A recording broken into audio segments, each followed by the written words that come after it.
Hi and welcome to my vlog. Today we'll be talking about the topic of the youth justice system and trying to answer the question, children first, offenders second. Is this really how youth justice should operate? It's a very key topic and we'll be going over some of the points about it right now. We'll start with some of the background behind it really. The youth justice policy has changed throughout the years with different governments and individuals such as academics having different views on how to respond to the issues it poses really.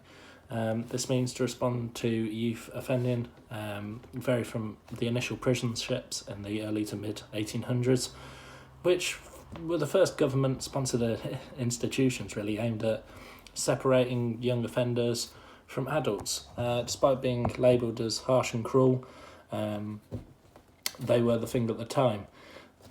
The Children's Act of 1908 really was a little bit of a game changer in that it introduced dealing with juvenile offenders differently. To different means, it's changed over the years, such as the introduction of borstalls, which housed delinquent boys really from the age of 16 to 21 and aimed to educate and give them regular work and discipline from the 1920s to the abolishment of them in the 1982 Criminal Justice Act.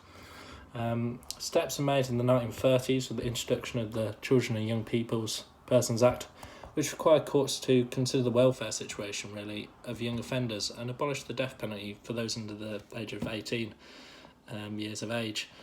The first time the custodial approach to youth justice was questioned officially by the government was with the Criminal Justice Act of 1948, in which introduced detention centres and the idea of a short, sharp shock, which usually lasted for around 3 months for young offenders, and more of a forward-thinking approach at the time instead of simple incarceration.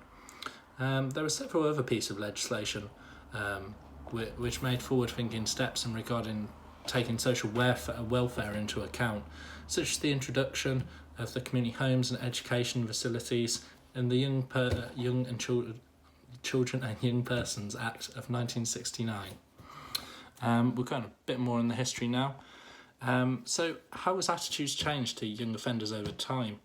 The politicalisation of youth policy in the modern history has kicked on really by Thatcher's manifesto of 1979 and the proposed continuation of the short, sharp shock following the earlier introduction in the Criminal Justice Act of 1948, as the approach shifted back to crime control rather than a welfare-based approach.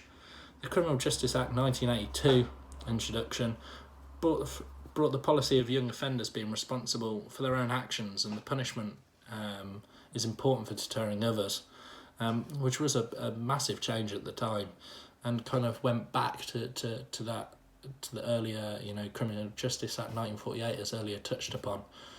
This was all followed up by the Labour government led by Tony Blair and their introduction of the antisocial behaviour orders, otherwise known as ASBOs, that were quite regularly given out to young people, and they just wanted to get tough on crime in their own view, and it was kind of seen more as a politicalised way of using youth justice and youth policy, and it was potentially used as a way to gain votes from the public. So back to the question overall. Should young offenders be treated as offenders? Moreover, as previously highlighted, political parties in modern history have put increased emphasis on punishment, from Thatcher to Blair to David Cameron, and being tough on crime and highlighting their policies of punishment based policy over rehabilitation at times, which of late has been more on the forefront, the rehabilitative model really. But is that down to the recession alone, with custody figures declining since 2009 significantly, which we'll talk a little bit more on later? Or is there more of a tolerant viewpoint? But we'll go in again on that a little bit later. The usage of more punishment-emphasised youth policy can have potentially some upsides with taking young offenders off the streets and thus potentially halting their deviant lifestyle, which they're considered to have, but also potentially preventing others from getting involved in this action. From this point, the shock of imprisonment and the loss of everyday freedoms we have in the UK could change the course of the life of a young offender and sway them away from a potential life of crime. Moreover, the usage of the system in the correct manner could allow good opportunities for rehabilitation away from the factors outside the prison, which lead them to crime in the first place, really.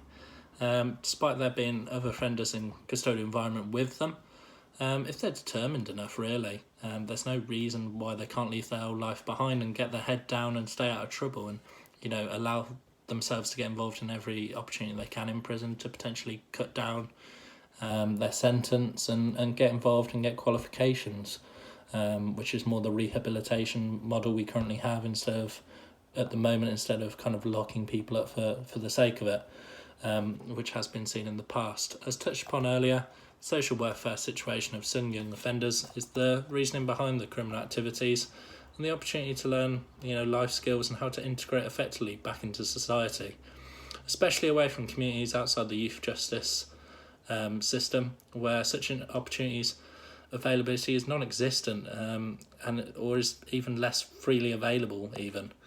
It can be a difficult place, really. So on to the other side of the coin. Why should young offenders be treated as children and kept out of the youth justice system? Young offenders have not always known a life of crime, and that is the key message to start with. To institutionalise an individual with custodial sentencing, who you can consider to have a full understanding of the world, is a travesty, really.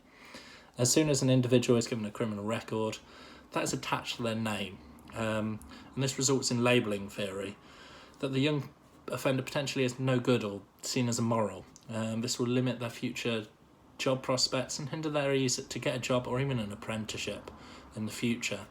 And as the UN Convention of Rights defines a child as anyone who's under the age of 18, it kind of really clearly states what we should define a child as.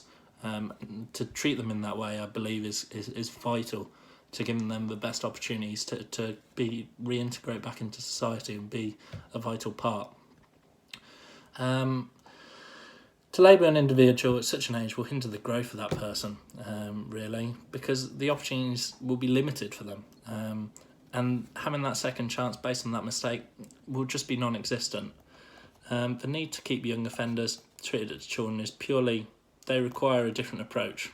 Whether it be punishment or rehabilitation to that of adults, they're more likely to be institutionalised based on their age, an adult is, than a young person, and it's just based that time in the justice system that if we can keep young people out of, they'll be much better off for.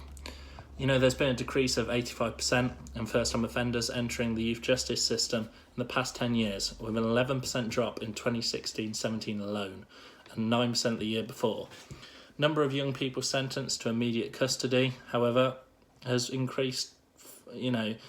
Number of young people sentenced to immediate custody has dropped 74% also in the last 10 years, while reoffending rates have sadly increased 4% comparatively in the last 10 years, which does highlight the fear of imprisonment does not work, potentially, and being vocally tough on crime is potentially not even the answer.